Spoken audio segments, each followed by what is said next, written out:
비례와 함께 이 동세를 살펴봐 준다면 초기 과정에서 원하는 그림을 이끄는 데 도움이 된다.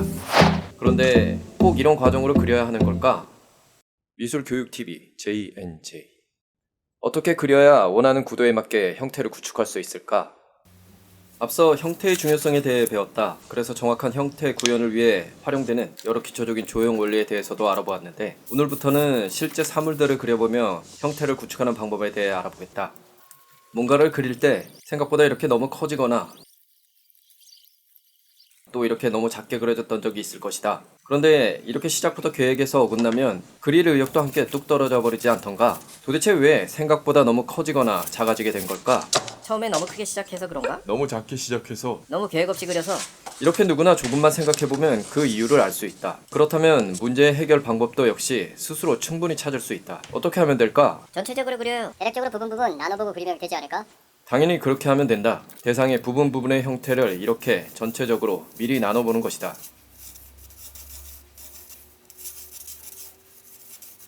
그리고 그 이후에 이렇게 그려나가면 된다.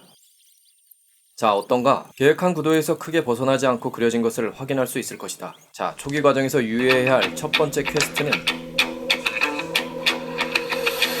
비례를 파악하라. 전체와 부분과 부분 간의 크기를 비교하는 것이다. 비례, 앞서 전 강의에서도 잠깐 살펴봤었는데 그림 진행의 초기 과정에서 정말 가장 비중 있게 다뤄지는 것이 이 비례다. 지금부터 직접 그려보며 이 과정을 다시 살펴보겠다. 처음에 이렇게 그릴 대상의 크기와 위치를 정했다면 대상 내에 있는 주요 형태들의 크기를 비교하며, 즉 비례를 살피며 이렇게 대략적으로 설정해 본다. 그런데 아주 정확히 설정해야 하는 부담을 가질 필요는 없다. 그냥 전체 진행의 대략적인 틀을 마련해 보는 과정이기 때문이다. 이 대략적인 틀 위에 이렇게 그려나가면 구도가 어긋날 일이 거의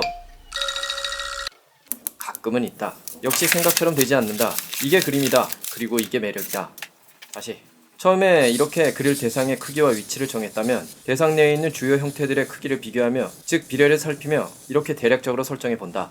그런데 아주 정확히 설정해야 하는 부담을 가질 필요는 없다. 그냥 전체 진행의 대략적인 틀을 마련해 보는 과정이기 때문이다.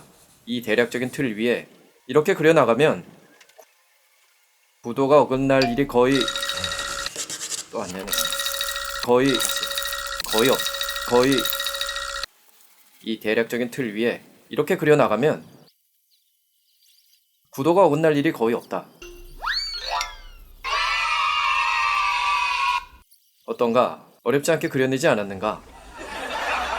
자, 다른 사물도 그려보겠다. 역시 처음에 이렇게 그릴 대상의 크기와 위치를 정하고 주요 형태들을 대략적으로 설정해 본다. 그리고 그 이후에 이렇게 그려나가면 된다.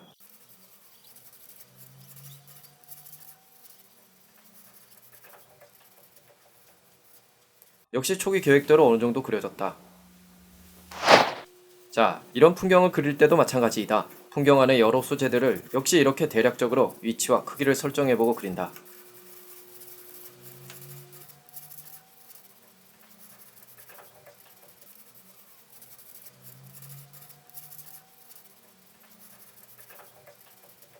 역시 이러한 과정을 거치니 구도상에 큰 문제 없이 그려지는 것을 확인할 수 있다. 자, 또 다른 사물도 그려보겠다. 역시 이렇게 머리, 목, 다리, 몸통, 꼬리 등 부분의 크기를 비교해 전체 큰 틀을 마련하고 이 틀 안에서 이렇게 그려나간다. 어떤가? 역시 초기 계획대로 어느 정도 그려졌다.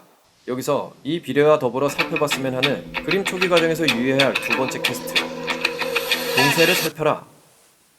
머리, 목, 몸통, 다리 등 이런 형태들은 이렇게 각각 서로 다른 기울기로 이어져 있는데 이 기울기들의 차이로 대상의 동세가 형성된다.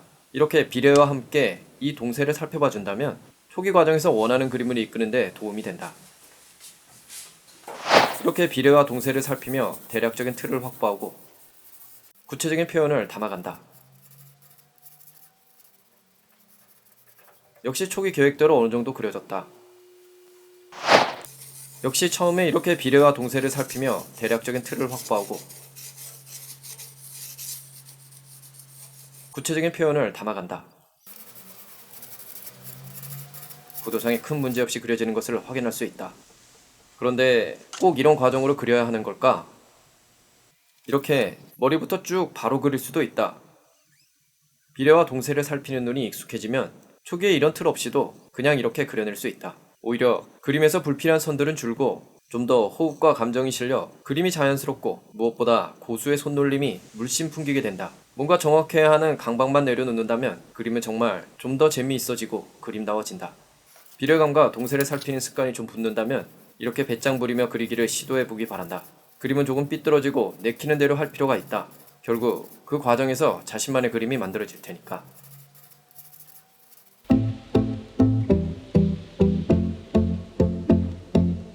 오늘은 초기 형태를 구축하는 과정에서 유의할 점에 대해 살펴보았다. 자, 이제부터 오늘 수업한 내용을 간단한 그리기로 훈련을 해보겠다. 초기 밑그림 과정에서 기초적인 틀을 구축해보는 트레이닝이다.